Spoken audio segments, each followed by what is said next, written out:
హల్లెలూయా. ఈరోజు దేవుడు మన కొరకు సిద్ధపరిచిన వాక్య భాగాన్ని చూసుకుందాం. హెబ్రీలకు రాసిన పత్రిక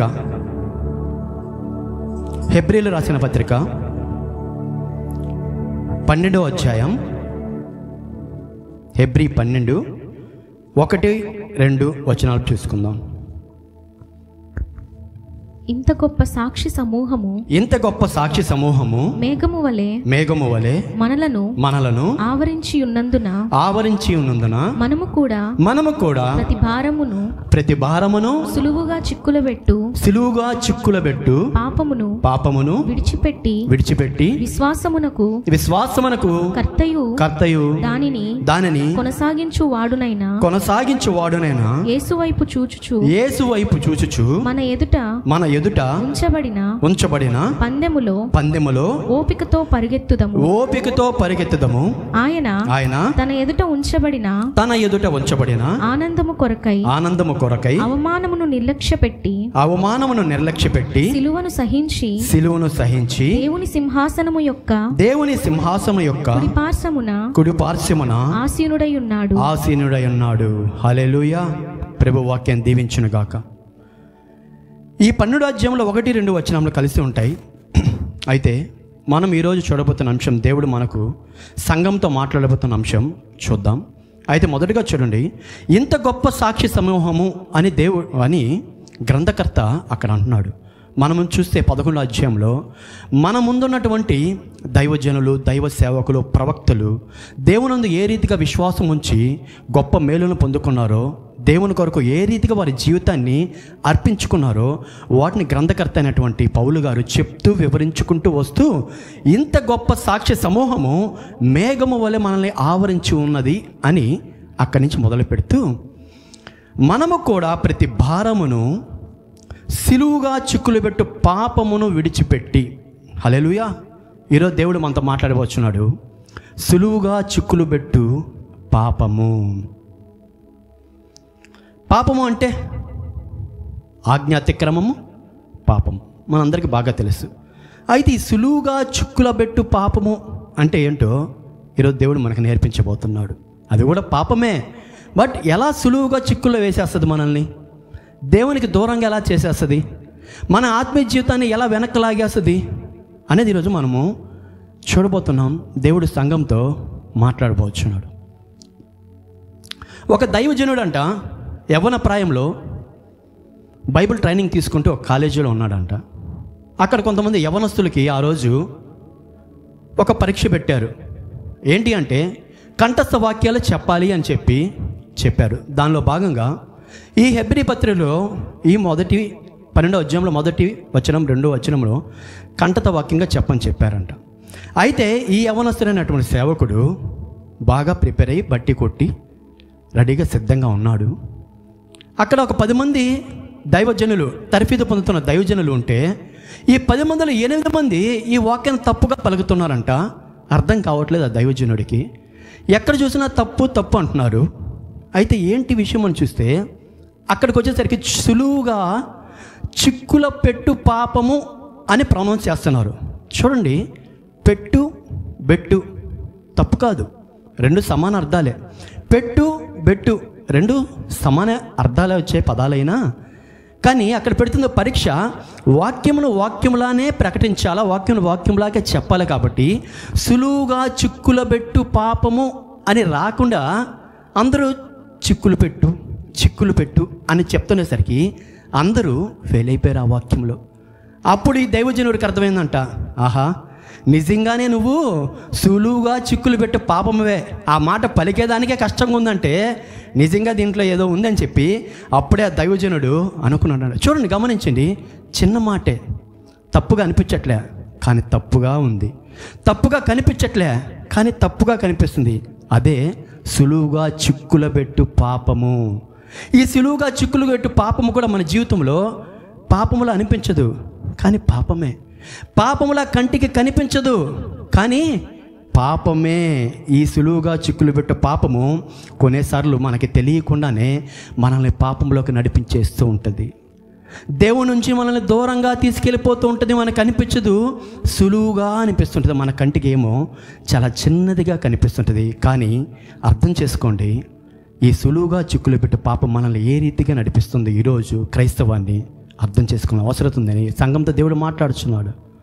కొంతమంది అనుకుంటారు, గమనించండి, నరహత్య పాపము, వ్యభిచారమే పాపము, త్రాగుడే పాపము, దొంగతనమే పాపము అని చాలామంది అనుకుంటారు. నిజానికి ఇవన్నీ పాపాలే, నీ కాదన్ను, వాక్యం సెలవిస్తుంది. కానీ ఈ పాపాలన్నీ కొన్నిసార్లు ఆ పాపం బట్టి దాని స్థాయి మారిపోతుంది. కొన్నిసార్లు దానిని పొరపాటు అంటాం, కొన్నిసార్లు తప్పు అంటాం, కొన్నిసార్లు ఇది మరణకరమైన పాపం అంటాం, కొన్నిసార్లు మరణకరమైన కాని పాపం అని మనమే అంటుంటాం. అర్థం కాలేదు కదా? అర్థం కాల అంటే విశదీకరించి చెప్తాను చూడండి. పాపం అంటే పెద్ద పెద్ద పాపాలే కాదండి, పెద్ద పెద్ద పాపాలే కాదు, చిన్న చిన్న పాపాలు కూడా మనకి లెక్క చెప్పాల్సిన అవసరత, బాధ్యత ఉంది. ఉదాహరణకు చెప్తాను. మనం రోడ్డు పైకి వెళ్తూ ఉన్నాం, వేగంగా ఒక వాహనం మన పైకి వస్తూ ఉంది, దగ్గరికి వచ్చి తప్పించుకొని వెళ్ళిపోయింది. వెంటనే మనం ఏం చేస్తామని వెనక్కి తిరిగి వాడిని దుర్భాషలు ఆడతాం, తిడతాం. కొంతమంది అయితే బూతులే తిడతాం, వచ్చేస్తాం. గమనించారా? సులువుగా చిక్కులు పెట్టేసింది ఈ పాపం. మీ నోటి నుంచి తప్పుడు మాటలను, బూతులను రప్పించేసింది.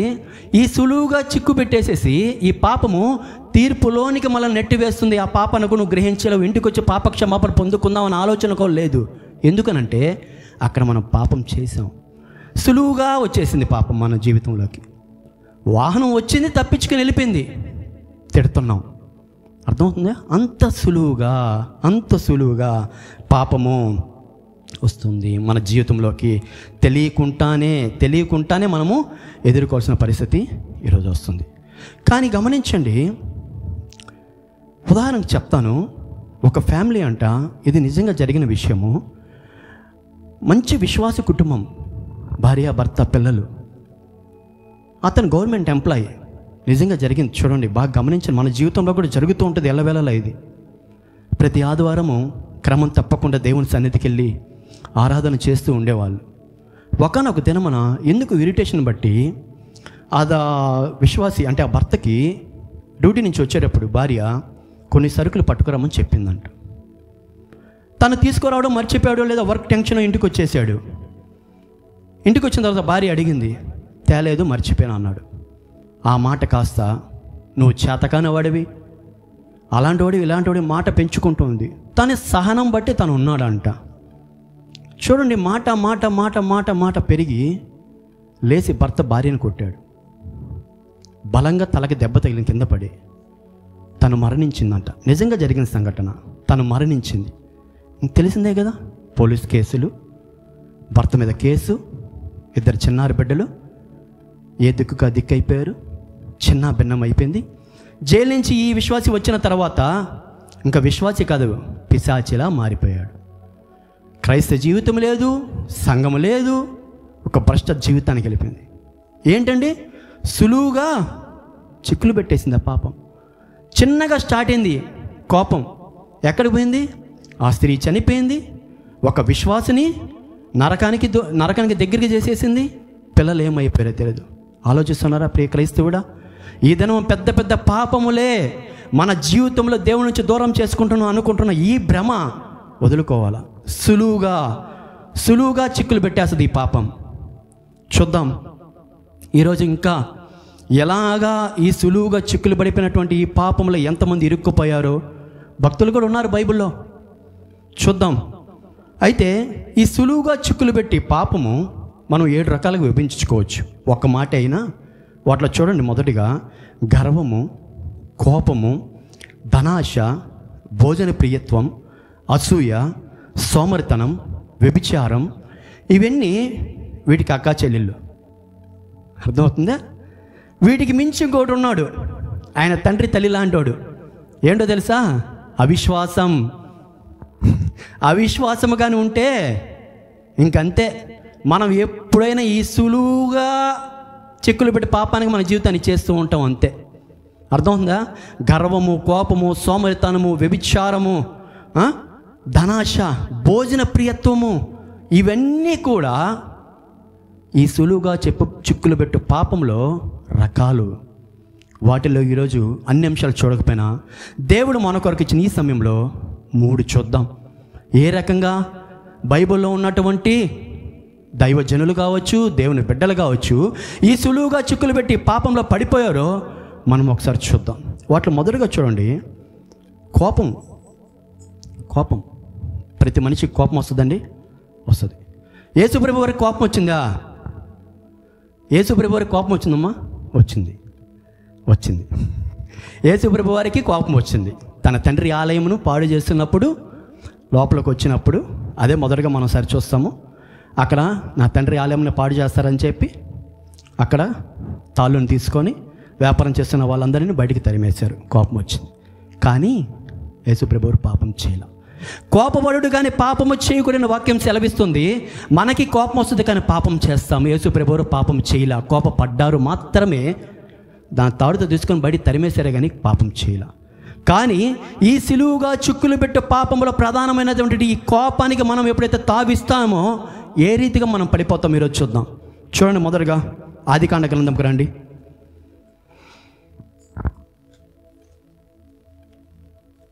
ఆదికాండము 4వ అధ్యాయం 5వ వచనం. ఆదికాండ గ్రంథం 4వ అధ్యాయము 5వ వచనం. కయీనును అతని అర్పణను ఆయన లక్ష్య పెట్టలేదు. కాబట్టి కయీనుకు మిక్కిలి కోపము వచ్చి అతడు తన ముఖము చిన్నబుచ్చుకొనగా. హల్లెలూయా. గమనించండి, ఈ వాక్య సందర్భం ప్రతి క్రైస్తవుడికి, ఆదికాండం చదివిన ప్రతి వ్యక్తికి తెలుసు. ఆదాము హవ్వకి మొదటి సంతానమైనటువంటి కయీను, రెండో సంతానం అంటే హేబేలు, ఇరువురు అన్నదమ్ములు. ఆ అర్పణ దేవుని యొద్దకు తీసుకెళ్ళినప్పుడు హేబేలు అర్పణ స్వీకరించి కయీను అర్పణ దేవుడు స్వీకరించకపోయినప్పుడు అయ్యగారికి వచ్చినటువంటి సులువుగా చిక్కులు పెట్టేటువంటి ఈ పాపం ఏంటో తెలుసా? కోపము. అక్కడే వాక్యం సెలవిస్తుంది. కయీనును అతని అర్పణను ఆయన లక్ష్య పెట్టలేదు, దేవుడు లక్ష్య పెట్టలేదు. కాబట్టి కయీనుకు మిక్కిలి కోపం వచ్చేసింది. ఆయనకి ఎవరిపైన కోపం వచ్చేసింది? దేవుని పైనే కోపం వచ్చేసింది. గమనించండి, దేవుని పైనే. కయీను ఎవరి మీద బాధపడుతున్నావు తెలుసా? నువ్వు కోపడుతున్నావు తెలుసా? సాక్షాత్తు సర్వలోకాన్ని సృష్టికర్త మీదే కోపడుతున్నావు నువ్వు. అంత ధైర్యం ఉందా, బలం ఉందా మనకి? లేదు. కానీ ఆ జ్ఞానము కూడా కోల్పోయాడు కయీను. కోప్పడ్డం వెంటనే మనకు తెలుసు కదండి, హేబేల్ని చంపేశాడు. ఆయన రక్తం, హేబేలు రక్తం దేవునికి మొర పెడుతుంది. దేవుడు అడుగుతున్నాడు, కయీను ఏం చేసావు నువ్వు? ఏం చేశానా? ఏంది నువ్వా? ఏం చెప్పు. నీ తమ్ముడేడా? నన్ను అడగతావేందే? నేనేం కావాలి వాడిని అడిగే? నాకు తెలీదు. అర్థమవుతుందా? నీలో కోపం ఉంటే దేవునికి కూడా సమాధానం చెప్పలేకపోతున్నావు. ఈరోజు ఈ సులువుగా చిక్కులు పెట్టే పాపమైన కోపం మనలో ఉందేమో జ్ఞాపకం చేసుకో. దేవునికి నువ్వు సరిగా సమాధానం చెప్పలేకపోతున్నావేమో. నువ్వు చేసిన ప్రార్థన బట్టి దేవుడు కొన్నిసార్లు సమాధానం ఇవ్వకపోతే దేవుని యొద్దకు వచ్చి, ఏమ్మా కోప్పడబాక, వస్తుంది జవాబు వస్తుంది అని అడిగినప్పుడు, ఏమో ఎన్నిసార్లు ప్రార్థన చేయమంటావు ప్రభు అనిక, నాకు తెలియదు అని చిన్నపుచ్చుకుంటున్నామేమో, కోప్పడుతున్నామేమో. కయీను ఆ రీతిగా దేవుని యందు కోపపడి మొదటి హతసాక్షిగా హేబేలు అయిపోతే ఆయన రక్తము, హేబేలు యొక్క రక్తము దేవునికి మొరపెట్టింది. అదే ఆడ సమాధానంగా ఉంటే, ప్రభువా నన్ను క్షమించయ్యా, నా అర్పణ కూడా స్వీకరించు, నాలో కోపం ఉందో లేకుంటే అసూయ వచ్చేసిందో వీటిని కూడా క్షమించు అని చెప్పి కయీను అడుగు ఉంటే బాగుండేదేమో. కయీను దాన్ని బట్టి ఏమైపోయాడు? శపింపబడ్డాడు. తన భూమి దున్నినా కూడా పంట పండదు, దేశ దిమ్మరం అయిపోతావు అన్నాడు. కేవలము కోపం. అర్థమవుతుందా? నరుని కోపము దేవుని నీతిని నెరవేర్చదు. మనము నీతిమంతులుగా తీర్చబడ్డాం. దేవుని యొక్క రక్తంతో కడగబడిన మనము నీతిమంతులుగా తీర్చబడ్డాము. ఆ నీతిని, దేవుని నీతిని మనం నెరవేర్చాలంటే మనలో ఉండకూడదు పాపము. ఈ పాపము సులువుగా నిన్ను ఇంకా పాపంలోకి నెట్టివేస్తుంటుంది. ఈరోజు కోపడుతున్నామేమో. అణుచుకో, తగ్గించుకో, కోపం తగ్గించుకో. లేదంటే దేశ దిమ్మరం అయిపోతాం. దేవునికే ముఖము చాటేశాడు కయ్యూను. ఈరోజు దేవుని దగ్గరికి వచ్చి ముఖాముఖిగా మాట్లాడితే ముఖం చిన్నపుచ్చుకుంటున్నావేమో. బికాజ్ ఆఫ్ కోపం. మనలో కోపం రగిలిపోతుందేమో. పరుల పట్ల కావచ్చు, తల్లిదండ్రుల పట్ల కావచ్చు, బంధుమిత్రుల, సమాజం పరిస్థితులను బట్టి కావచ్చు. తగ్గించుకుందాం. ఈ కోపం వలన మనం తీర్పులోకి ఎందుకు పోవాలండి? నీతిమంతులుగా తీర్చబడ్డం ఈ కోపం వస్తుంది. మనిషికి కోపం వస్తుందని దేవుడు చెప్తున్నాడు. బట్ మనం కంట్రోల్ చేసుకునే శక్తి కూడా దేవుడే మనకి అనుగ్రహిస్తాడు. నరహత్య చేసేంత దూరం వెళ్ళిపోయింది అసూయ, కోపం. చిన్నదిగానే ఉంది. అర్పణ స్వీకరించలేదు, కోపం వచ్చేసిందా? కయ్యూను దూరం అయిపోయాడు. ఈరోజు ఈ సులువుగా చిక్కులు పెట్టి పాపమైనటువంటి ఈ కోపమును మనం తగ్గించుకుందాం. వద్దు, దూరంగా వెళ్ళిపోదాం. కయ్యూను వంటి శపింపబడిన జీవితం మనకొద్దు. మనం ఆశీర్వదింపబడడానికి, ఆశీర్వాదానికి వారసులు అగుట్టుకే దేవుడు మనల్ని చీకటి నుండి వెలుగులోకి పిలిచాడు తప్ప శపింపబడాలని పిలిచాడా? శపింపబడాలి అంటే ఆయన పిలిచుండేవాడు కాదు. ఆయన ఆశీర్వాదానికి కర్త. కాబట్టి మనము కూడా ఆ రీతిగా కోపాన్ని తగ్గించుకొని దేవుని దృష్టికి ఈ సులువుగా చిక్కులు పెట్టి పాపంలో పడకుండా ఆయన తీర్పులోకి రాకుండా ఉండాలని దేవుడు ఈరోజు ఆశిస్తున్నాడు. రెండోదిగా చూద్దామా? ఇందాక చెప్పిన వాటిల్లోనే నేను చెప్తున్నా. రెండోదిగా ధనాశ. ధనాశ ఎవరికి లేదా? ధనాన్ని ఎందుకు సంపాదించకూడదు? మన బిడ్డలకి సమకూర్చమని దేవుని వాక్యం సెలవిస్తుంది. తప్పేం లేదు. ఇక్కడ ఆలోచించాల్సింది ధనము, ఆశ. ధనము పైన ఆశ. ఎంతవరకు ఉండాలి ఈ ఆశ? కొంతవరకు ఉండాలి. నువ్వు నీ బిడ్డలు తినడానికి, వేసుకోవడానికి, తిరగడానికి, ఉండడానికి ఉంటే చాలు. దేవుని కృపలో హెచ్చు వచ్చిందా? దేవునికి స్తోత్రం. ఆశీర్వాదాన్ని అనేకులకు పంచుటకు మనం కారకులుగా ఉండాలి. దాచుకొని పోతే ధనాశ, ఇంకా ఆశ, ఇంకా లాభం సంపాదించాలా. ఈ ధనాశ ఎక్కడికి తీసుకెళ్ళిపోతుందో తెలుసా? నరకానికే. హల్లెలూయా. దేవునికి మహిమ కలుగునాక మనల్ని నరకానికే నడిపిస్తుంది. పైకి ఏమనిపించదు, డబ్బు సంపాదించుకోవడం తప్ప అనిపిస్తుంది. తప్పు కాదు, కానీ సులువుగా పెట్టేస్తుంది, సులువుగా చిక్కులు పెట్టేస్తుంది. చూద్దాం. మత్తయి సువార్తకి రండి. మత్తయి సువార్త 26వ అధ్యాయం. మత్తయి 26, 14, 15, 16. అప్పుడు 12 మందిలో నొకడగు ఇస్కరియోతు యూదా ప్రధాన యాజకుల యొద్దకు వెళ్ళి, నేను ఆయనను మీకు అప్పగించిన ఎడల నాకేమి ఇత్తురని వారిని అడిగెను. అందుకు వారు 30 వెండి నాణెములు తూచి వానికి ఇచ్చిరి. చదువుమా. వాడప్పటి నుండి ఆయనను అప్పగించుటకు తగిన సమయము కనిపెట్టుచుండెను. మనకందరికి బాగా తెలిసిన విషయాన్ని మత్తయి సువార్తలో సార్ పేరు ఇస్కరియోతు యూదా. 12 మంది శిష్యులు ఒకడు, అపోస్తలులలో ఒకడుగా ఉన్నాడు ఈ ఇస్కరియోతు యూదా. దేవునితో కలిసి, అంటే ప్రభుతో కలిసి పరిచర్య చేస్తూ, ఆయన అద్భుతాలు చూస్తూ, ఆయన వెంట నడుస్తూ ఉన్నాడు. కానీ ఆయనకి తెలియదు పాపం. అయ్యగారులో నాలో ఈ ధనాశ ఉందని తెలుసు, కానీ బయటికి ప్రదర్శించకుండా నటిస్తూ ఉన్నాడు. ఈ ధనాశ కాస్త పాపంలోకి నెట్టేసి ఎంత దూరం వెళ్ళిపోయింది? అపోస్తల పరిచర్యలో చేసిన ఈ 12 మంది శిష్యుల్లో ఈ ఒక్కడు మిగిలిపోయిన నరకానికి వెళ్ళిపోయాడు. చూడండి, ధనాశ. మనకందరికీ బాగా తెలిసి, ఒక ప్రాంతంకి యేసు ప్రభువు వారు వస్తే ఒక ఆమె వచ్చి అత్తరు బుడ్డి పగలగొట్టి ఆయన తలపైన పోస్తే, ఇస్కరియోతు పక్కన వాళ్ళంట, అయ్యో అంత మంచి అత్తరు పగలగొట్టి ఆయన తలపైన పోసేమైంది, దాన్ని అమ్ముంటే ఎంతో డబ్బు వచ్చిండేది కదా, మళ్ళీ ప్రభు ఏమని అనుకుంటాడేమోనని అమ్మి బీదలకు ఇచ్చుంటే బాగుండేది కదా. మళ్ళీ ఇలా అన్నమాట, కవరింగ్. ఆయనకి తెలియదా? హృదయాంతరం మెరిగిన దేవునికి తెలియదా నువ్వు కవర్ చేస్తే? కానీ ఆశ ఏంటి అక్కడ? ధనాశ. అరే అరే అంత విలువైన దాన్ని ప్రభు పైన తలపైన పోసేది వృద్ధాగా నేలపాలు చేసావు ఏంది అని అంటే ప్రభు సమాధానం చెప్తారు, అది వేరే టాపిక్. కానీ ధనాశ అక్కడి నుంచే స్టార్ట్ అయింది. అయ్యగారికి ఎంత దూరం తీసుకొచ్చింది? సాక్షాత్ ప్రభువునే అప్పగించేదానికి సిద్ధపడ్డాడు.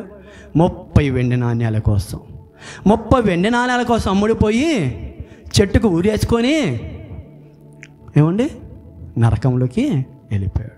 ధనాశ. అదే ఆ రోజు ఇస్కరియోతు యూదా ఈ ధనాశను వదులుకొని ఉంటే, సులువుగా చిక్కులు పెట్టే పాపం నుంచి తొలగిపోయి ఉంటే ఈ 11 మంది శిష్యులు అలానే ఉన్నారు. ఈ 12 శిష్యులు కూడా అపోస్తలుపు వెళ్ళిపోయినాడు. ఆ ప్లేస్ని మళ్ళీ పౌలు గారు రీప్లేస్ చేసుకున్నాడు దేవుడు. చూసారా? తెలియదు, పైకి ఏం అనిపిలా. ఇస్కరియోతు యూదా హృదయంలో కూడా ఏం అనిపిలా. డబ్బు సంపాదించుకుంటే తప్పు కాదనిపిస్తుంది, కానీ దాన్ని పేరాశ ధనాశకి తీసుకెళ్ళిపోయింది.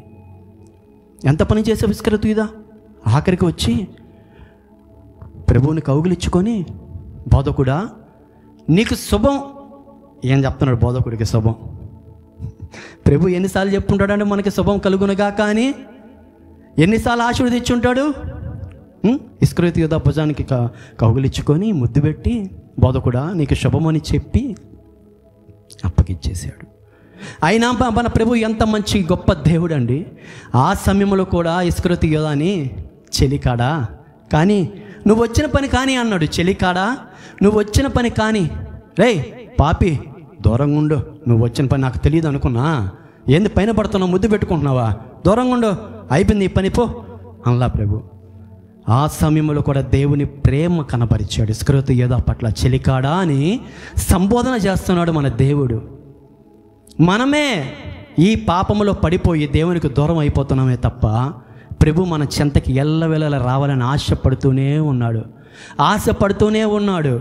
ఆశని మనం నిరాశగా మార్చుకుని దూరంగా వెళ్ళిపోతున్నాం. సులువుగా చిక్కులు పెట్టేస్తుంది ఈ పాపం. మనకి ఏమనిపించదు. డబ్బు సమకూర్చుకోవడం తప్ప ప్రభు అంటే తప్పు కాదు, కానీ చివరికి అల్టిమేట్గా ఏం కనపడుతుంది? ధనాశ. సమకూర్చుకునే కొద్దీ ధనాశ. నీ దగ్గర 2 అంగీలు ఉంటే 1 అంగీ అన్నాడు దేవుడు. ఎవరిస్తున్నారు, ఏం చేస్తున్నారు? నీ దగ్గర 2 రొట్టెలు ఉంటే పేదవాడికి ఆహారం పెట్టమంటున్నాడు. ఈరోజు పేదవారి మొహం చూసేవాళ్ళు ఎవరు? అసలు ఆకలితో మాడిపోతున్న చూసేవాళ్ళు ఎవరా? చూడట్లే.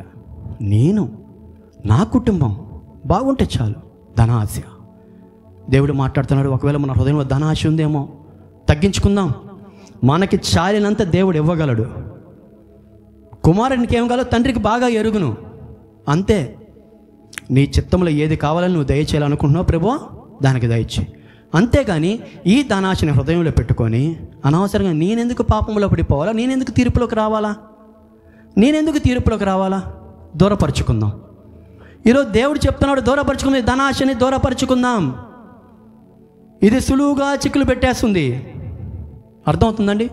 ఈ కోపం కూడా సులువుగా చిక్కులు పెట్టేస్తుంది. దూరపరుచుకుందాం. మనం వద్దు. ప్రభువు నుంచి మనలను వేరుపరిచేది ఏదైనా కూడా మనకి వద్దు. హల్లెలూయా. అర్థమవుతుందా? ప్రభువు నుంచి మనలను దూరపరిచేది ఏదైనా వద్దు. అది రాజు కావచ్చు, రాజు కిరీటం కావచ్చు, పదవి కావచ్చు, ఇంకేదైనా కావచ్చు, వద్దు. ప్రభువే మన చెంత ఉంటే, మన పక్క ఉంటే ఏం కావాలండి? సమస్తం అయింది, ఈ భూమి అయింది. అధికారి మన పక్కనుంటే ఫలానా వాటి కోసము, నశించిపోయే వాటి కోసము, అర్థమవుతుందా? క్షయమైన వాటి కోసం అక్షయుని వదిలేస్తున్నాం ఈరోజు. ప్లస్ మనకు తగిలిస్తున్న ట్యాగ్ ఎంతో తెలుసా? పాపి. ఎన్నిసార్లు చెప్పమంటావు? నువ్వు పాపి మారవా? సులువుగా పడిపోతావా? అపవాది వచ్చి నీకు చెప్తే వినేస్తావా? అపవాదికి చోటిచ్చాడు ఇస్కరియోతు యూదా. గమనించండి, దేవునితోనే పరిచర్య చేసిన అపోస్తలుడైనట్టు ఇస్కరియోతు పడిపోతే మనమెంత ఎగిరిపోతాం వాడి ప్రయత్నానికి. ఆత్మశక్తి మనలో మెండుగా కానీ ఉంటే, దేవుని బలం, దేవుని ఆశ్రయం మనకు తోడుగా కానీ ఉంటే, ఇలాంటి సులువుగా చిక్కులు పెట్టే పాపమును కొట్టు బయటికి పంపించేస్తాం మనం. హల్లెలూయా. దేవుడి రోజు మనతో మాట్లాడుతున్న తీర్పులోకి రావద్దు. మీరు అన్ని జనులకు అందరికీ తీర్పు తీర్చడానికి, దేవదూతలకు తీర్పు తీర్చడానికి మిమ్మల్ని నియమించున్నానే తప్ప మిమ్మల్ని తీర్పులకు రావాలని చెప్పి నేను అనుకోవట్లేదు. ప్రభు మన పట్ల అంత గొప్ప ఉద్దేశం కలిగి ఉన్నాడు. ఆ ఉద్దేశం ఈరోజు వదులుకుందామా? చిన్న చిన్న వాటి కోసం వదులుకుందామా? కోపము, ధనాశ కోసము వద్దు. కాబట్టి ప్రియ సంగమా, జ్ఞానంతో మెలుగుదాం. ప్రభు మనతో మాట్లాడుచున్నాడు. మూడవదిగా చూద్దాం, భోజన ప్రియత్వం చెప్పాను, గమనించారా? భోజన ప్రియత్వం. భోజన ప్రియత్వం అంటే ఆహారం తినడం. ఏందయ్యా ఆహారం తినడం కూడా తప్ప? ఆహారం తినడం తప్పు కాదు, అతిగా ఆహారపు ఆశ. అతిగా ఆహారపు ఆశ కూడా నిన్ను సులువుగా పడేస్తుంది. చూద్దాం, పడిపోయాడు ఒక ఆయన. చూడండి, ఆదికాండ గ్రంథంకి రండి మరలా. ఆదికాండము 20వ అధ్యాయం 29, 30. ఆదికాండ గ్రంథం 25వ అధ్యాయము 29, 30. ఒకనాడు యాకోబు కలగూర వంటకము వండుకొనుచుండగా ఏశావు అలసిన వాడై పొలములో నుండి వచ్చి నేను అలసి ఉన్నాను ఆ ఎర్ర ఎర్రగానున్న దానిలో కొంచెము దయచేసి నాకు పెట్టమని అడిగెను. అందుచేత అతని పేరు ఏదోము అనబడెను. హల్లెలూయా. మనకి బాగా తెలిసింది ఇది కూడా. అయితే ఈ భోజన ప్రయత్నం నెట్టేసింది ఏశావుని. ఏశావు మంచి వేటగాడు. వేట తీసుకొచ్చి ఇస్సాకుకు పెట్టేవాడు. ఇస్సాకు తండ్రి బాగా తినేవాడు ఆనందంగా. నా జ్యేష్ఠ కుమారుడు తీసుకొచ్చి పెట్టాడు అని. యాకోబు మోసగాడు, మన అందరికీ బాగా తెలిసిన విషయమే. అయితే ఒకరోజు ఏశావు వేటకెళ్ళి ఏమి దొరకలా పాపం వచ్చేసాడు. సాయంకాల సమయంలో వచ్చేసేసి ఆకలితో ఉన్నాడు బాగా. మనక్కడ ఆకలి ఒక్కోసారి నకలాడుతుంటుంది. ఇంటికి వస్తాం, వర్క్ చేసి వస్తాం కదా, ఆకలి వచ్చినప్పుడు యాకోబు మంచి వెజిటబుల్ మిక్స్ కూర చేస్తూ ఉన్నాడు. చిక్కుడుకాయలు కూర చేస్తూ ఉన్నాడు, ఎర్రగా బాగా చూడడానికి రమ్యంగా కనపడుతుంది మనోడికి. ఆకలి ఒక పక్క. వచ్చాడు, యాకోబు ఆహారం నాకు ఇచ్చేయి, నేను ఆకలితో చచ్చిపోయేలా ఉన్నా, ఆహారం నాకు ఇచ్చే అని అడుగుతున్నాడు. యాకోబు విషయం తెలిసిందే కదా. అన్నా భలే దొరికేవు నువ్వు నా చేతికి, దా కూర్చో, పక్కన కూర్చొని ఇస్తా, నీ జ్యేష్ఠపు హక్కు నాకు అమ్మి వేసి అని అడుగుతున్నాడు. అవకాశం కొద్ది దెబ్బ కొడుతున్నాడు. అలా చేయచ్చా క్రైస్తవులు? అలా చేయొచ్చండి? ఎన్నడూ చేయకూడదు.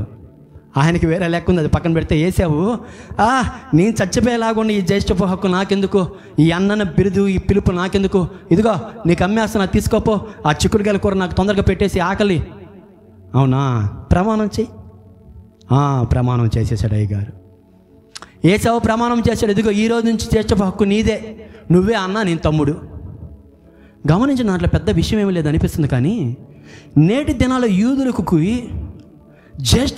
జ్యేష్ఠత్వపు హక్కు చాలా చాలా అవసరం. యూదులకు నేటి దినాన్ని కూడా ఒక తండ్రి మరణిస్తే ఆ కుటుంబంలో అన్న తన కుటుంబ భారాన్ని మొయ్యాలి. తండ్రి స్థానంలో ఒక అన్న వస్తాడు. తల్లి కూడా, అంటే తన తల్లి కూడా అతని మాట వినాల్సిందే.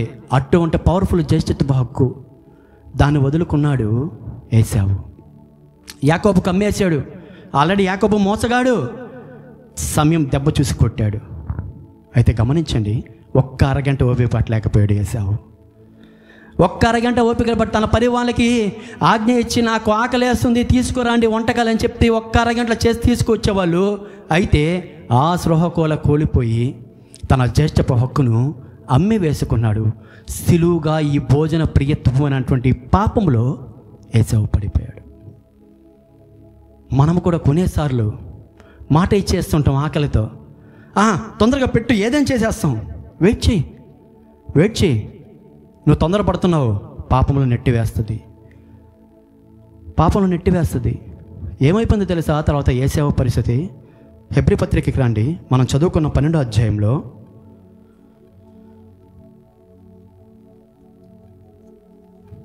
హెబ్రీ 12:16-17 వచనాలు. హెబ్రీ 12:16-17 వచనాలు. ఒక్క పూట చూడండి, ఒక్క పూట కూటి కొరకు తన జ్యేష్ఠత్వపు హక్కును అమ్మివేసిన ఏశావు వంటి భ్రష్టుడైనను, అబ్బా చూడండి, భ్రష్టుడైనను వ్యభిచారి అయినను ఉండునేమో అనియు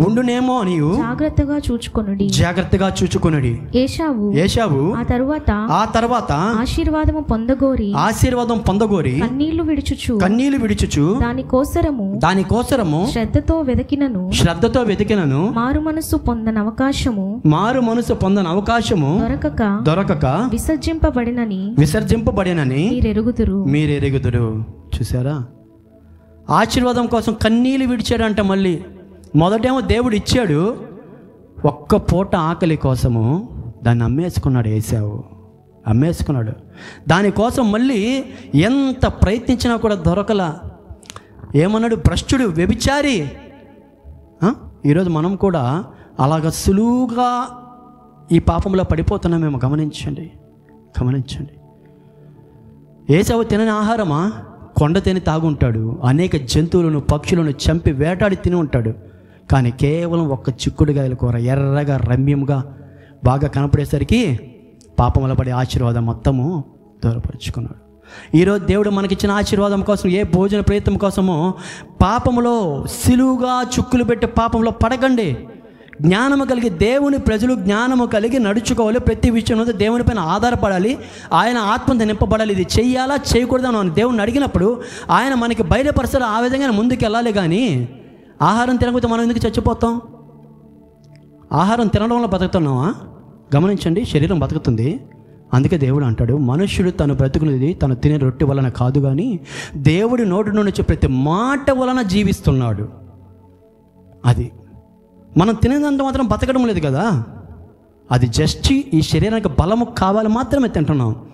ఆయన నోట్లో ఈరోజు మనకు లెక్క ఇచ్చాడంటే ఆయుష్ బతుకుతాం. రేపు అయిపోయిందంటే వెళ్ళిపోవాలి. ఎవరు ఇక్కడ శాశ్వతం కాదు. కాబట్టి ఆహారం కోసం, భోజన ప్రయత్నం కోసము సులువుగా మనము పాపములో నెట్టవేయబడుతున్నాం, తీర్పులోకి రాబోతున్నాం. వద్దు, ఇంకా చాలా అంశాలు ఉన్నాయి. వాటిలో 3 మాట్లాడుకున్నాం. ప్రధానమైనదే అవిశ్వాసం అయితే నీలో అవిశ్వాసం వచ్చిందంటే పాపం పైన పాపం దేవుడి నుంచి దూరపరిచేస్తూ ఉంటుంది. దేవుడి నుంచి ఇంకా దూరపరిచేస్తుంటుంది. మోసం, ఇతరులను మోసం చేయాలన్న ఆలోచన. మరీ సాధారణంగా చూడండి, దేవుని ప్రజలు కూడా అంగడికి వెళ్తే ఒక అంగడి వ్యక్తి ఇటు తిరిగితే ఈలోపు 2 కాయగూరలు తీసుకోవడమో, లేదా డబ్బులు ఎగగొట్టేయడమో, టిఫిన్ చేసి డబ్బులు ఇవ్వకపోవడమో. మీరు అనుకుంటున్నారేమో లెక్క రాయబడుతుంది. దానివల్ల తీర్పులోకి వెళ్ళడం ఏందండి? 10 రూపాయల కోసం, 20 రూపాయల కోసము. అవునా కాదా? సులువుగా పడిపోతున్నాం అంతే. ఒక కాయ, ఒక టమాటా కోసము, ఒక షాంపూ ప్యాకెట్ కోసము. అసహ్యంగా దేవుడు కూడా ఏం పాపం చేసేవారా? నేను పెద్ద పాపం చేసినా లెక్కే, చిన్న పాపం చేసినా లెక్కే. దేవుడు నీతిమంతుడు, యథార్థవంతుడు. ఆయన దగ్గర పాపము లేదు, ఆయనలో పాపము లేదు, రాదు. హల్లెలూయా. కాబట్టి ఈరోజు దేవుడు మనతో మాట్లాడుతున్నాడు. ఈ సులువుగా చుక్కులు పెట్టే పాపము నుంచి ఆలోచించండి. పాపం అంటే పెద్ద ముసుగేసుకొని నాయకు బయట పెట్టి కూరలు పెట్టుకొని మన దగ్గరకు వస్తుంది అనుకుంటారేమో. చాలా సులువుగా వచ్చేస్తుంది. ఈరోజు కొంతమంది అయితే క్రైస్తవంలో యవ్వన బిడ్డలు, యవ్వన స్త్రీలు చెప్తుంటే ఆ చాటును చూసి, ఆ ఎర్ర పెదాలు చూసి, అందము చూసి పడిపోయేవాళ్ళు. యవ్వన పురుషులు చెప్తుంటే యవ్వన స్త్రీలు పడిపోయేవాళ్ళు. తెలియదు, వాక్యమే కదా వింటున్నాం అనుకుంటావు. అర్థమవుతుందా? యవ్వన బిడ్డలు పాటలు పాడుతుంటే దాన్ని కూడా రకంగా ఆలోచించుకునేవాళ్ళు. పడిపోతున్నారు. జాగ్రత్త. ఎలా అయినా వస్తాడు అపవాది, ఏ రకంగా అయినా వస్తాడు అపవాది. సులువుగా పడిపోతున్నాం. వద్దు అంటే పెద్దగా పడిపోవాలా అనేది కాదు. సులువుగానే పడిపోతున్నాడు. పెద్దగా తోసేదానికి వాడికి చాలా ఈజీగా ఉంటుంది. కాబట్టి అవిశ్వాసము కానీ, కోపము కానీ, భోజన ప్రయత్నము కానీ, ఇవేమి మోసము కానీ మనలో ఉండకూడదు. నిష్కలంషమైన హృదయంలో దేవుని యొద్ద మనం సాయిగలు బలి ప్రార్థన చేసినప్పుడు ఈ పాపము నుంచి మనల్ని చిక్కుల పెట్టు, ఈ పాపము నుంచి దేవుడు విడిపించునుగాక. సంగమా, జాగ్రత్త పడదాం. కడవరి కాలంలో ఉన్నాం. ప్రభువు చాలా త్వరితగతిన రాబోతున్నాడు. సూచక్రియలు జరుగుతున్నాయి. మనము మెలకు కలిగి జాగ్రత్తగా ఉండాలి. సమయం ముందులే అనుకోవద్దు. యవ్వన బిడ్డలు పరలోక రాజ్యాన్ని స్వతంత్రించుకుంటున్నారు. యవ్వన బిడ్డలు మన కళ్ళ ముందు ఉన్న పరలోక రాజ్యాన్ని స్వతంత్రించుకుంటున్నారు. తెలియదు, మరణం ఎప్పుడు సంభవిస్తుందో మనకు తెలియదు. ఈరోజే రక్షణ దినం, నేడే రక్షణ దినం. ఈ పాపమును దూరపరుచుకుందాం. కాబట్టి దేవుడు సంఘంతో ముఖాముఖిగా మాట్లాడుతున్నాడు. ఈ సులువుగా చిక్కులు పెట్టే పాపం నుంచి విడిపించేలాగా మనం ప్రార్థన చేద్దాం. మనలో పాపం ఉంది, ఆ పాపంలో పడకుండా దేవుడు మనందరినీ కాపాడాలని ఈ రాత్రికాల సమయంలో ప్రార్థన చేయబోతున్నాం. దేవుడు మనందరి వీడికిలో ఈ మాటలను దీవించి ఆశీర్వదించును గాక. ఆమేన్.